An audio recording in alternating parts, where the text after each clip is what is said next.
আসসালামু আলাইকুম ওয়া রাহমাতুল্লাহি ওয়া বারাকাতুহু। আলহামদুলিল্লাহ ওয়াসসালাতু ওয়াসসালামু আলা রাসূলিল্লাহ, আম্মা বাদ। সুপ্রিয় দর্শক শ্রোতা, গীবত বলা হয় কারো অনুপস্থিতিতে তার দোষ ত্রুটিকে অন্যের সামনে তুলে ধরা। শরীয়তের দৃষ্টিতে গীবত সম্পূর্ণ হারাম বা কবিরা গুনাহ।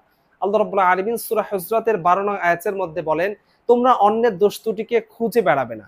হাদিসের মধ্যে গীবতের ভয়াবহ শাস্তি উল্লেখ করা হয়েছে। আসুন আমরা জেনে নেই সে শাস্তি সম্পর্কে। আবু দাউদ শরীফের 4878 নং হাদিসে হযরত আনাস ইবনে মালিক রাদিয়াল্লাহু তাআলা আনহু থেকে বর্ণিত, তিনি বলেন, প্রিয় নবী সাল্লাল্লাহু আলাইহি সাল্লাম বলেছেন, মেরাজের রাত্রে আমি এমন এক কওমের পাশ দিয়ে অতিক্রম করছিলাম যাদের নখগুলো তামার তৈরি এবং সে নখগুলো দিয়ে তারা অনবরত তাদের মুখমণ্ডলকে এবং বুকে আঁচড় মারছিল। আমি জিবরাইল আলাইহিস সালামকে জিজ্ঞেস করলাম, হে জিবরাইল, এরা কারা?